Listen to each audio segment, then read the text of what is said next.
প্ৰিয় বন্ধুসকল, আমি সামাজিক প্ৰাণী হিচাপে যিকোনো সামাজিক অনুষ্ঠানৰ লগত আমি প্ৰত্যক্ষভাৱে বা পৰোক্ষভাৱে হ'লেও আমি জড়িত থাকিবলগীয়া হয়। আৰু সেই সূত্ৰে আমি সমাজৰ বা সেই সামাজিক অনুষ্ঠানৰ সভা সমিতিবিলাকৰ লগতো আমি জড়িত থাকিব লগা হয়।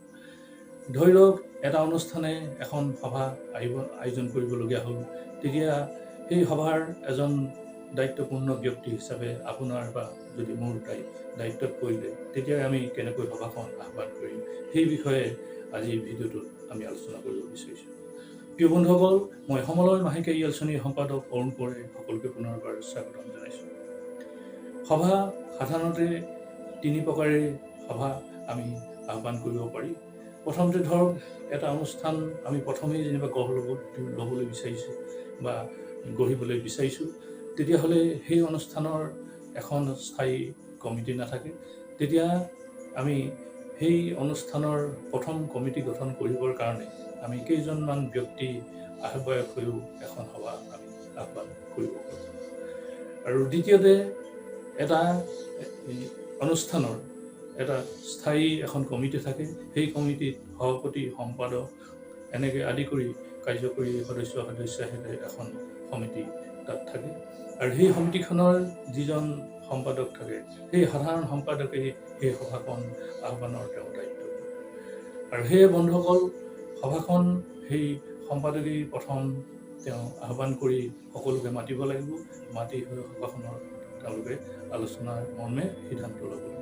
তেতিয়াহ'লে বন্ধুসকল, সেই সভাখনৰ যিটো ড্ৰাফ্ট বা সেই সভাখনৰ যিখন চিঠি, সেই চিঠিখনো কেনেকুৱা হ'ব পাৰে সেই বিষয়ে এটা আমি সাধাৰণতে নমুনা আপোনালোকৰ লগত বিনিময় কৰিব বিচাৰিছোঁ। ধৰক আপুনি বা মই সেই অনুষ্ঠানটোৰ এজন সম্পাদক, তেতিয়াহ'লে আমি সেই সভাখনৰ ড্ৰাফ্টটো আমি এনেধৰণে লিখিব লাগিব যে প্ৰতি মহোদয় বা মহোদয়া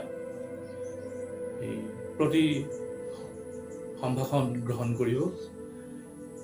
আপোনালোকক জনাবলৈ পাই আমি সুখী হৈছোঁ যে আমাৰ সূৰুযমুখী এই সংঘটোৱে বিগত আপোনালোকৰ সহযোগত আমি 10টা বছৰ অতিক্ৰম কৰি 11 বছৰ অহা 1 জুলাইত আমাৰ ভৰি দিম।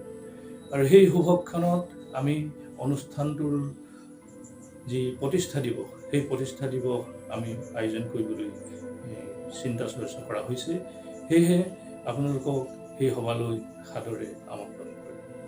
আশা ৰাখিছোঁ উক্ত সভাত সকলোৰে উপস্থিতিৰে সভাখন সাফল্যমণ্ডিত কৰিব। এই সকলোৰে প্ৰতি এই চিঠিৰ দ্বাৰাই আপোনালোকলৈ নিমন্ত্ৰণ জনাম। তাৰ তলতে আমি সময়টো দিব পাৰোঁ দিনৰ 1 বজাত বা 2 বজাত। তাৰ লগে লগে আমি স্থানডোখৰ দিব লাগিব, অনুষ্ঠানত আমি সেই সভাখন কৰিম। আৰু তাৰ লগে লগে আমি বিষয়টো তাতে স্পষ্টকৈ তাত দি দিব পাৰোঁ। এই 3টা বস্তু আমি চিঠিখনৰ ঠিক তলতে আমি এইকেইটা দিবলগীয়া হয়। আৰু তাৰ লগে লগে ভৱদীয় বা ইত্যাদি সম্পাদকৰ তাত নাম থাকিব আৰু অনুষ্ঠানটোৰ তাত নাম থাকিব।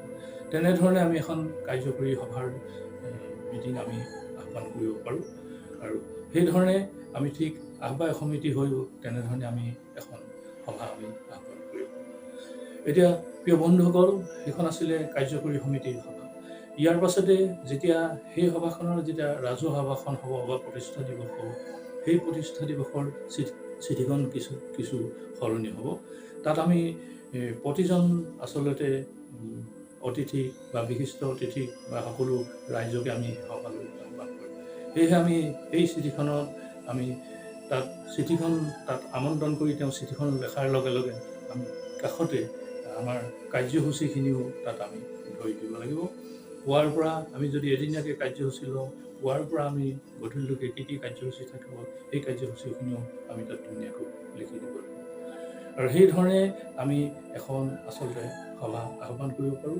আৰু তেনেধৰণে আমি সম্পাদকে সেইখিনি আমাৰ দায়িত্বৰ ভিতৰত পৰে। তেতিয়াহ'লে প্ৰিয় বন্ধুসকল, আমি এই কথাখিনিকে আপোনালোকৰ লগত অলপ শ্বেয়াৰ কৰিলোঁ। আগত দিনত সভাৰ বিষয়ে বা আমি কিছু মটিভেশ্যনেল ভিডিঅ' লৈ আপোনালোকৰ কাষলৈ আহিম। তেতিয়াহ'লে পলম নকৰি আহক বন্ধুসকল, আজি ইমানতে এই ভিডিঅ'টো সামৰি মাৰিব বিচাৰিছোঁ। আহক সকলোৱে হাতে হাত মিলাই আগবাঢ়ি যাওঁ। এই ধুনীয়া পৃথিৱীখন চিন্তা আৰু কৰ্মেৰে পৃথিৱীৰ লগতে আমাৰ পৰিয়ালবিলাকো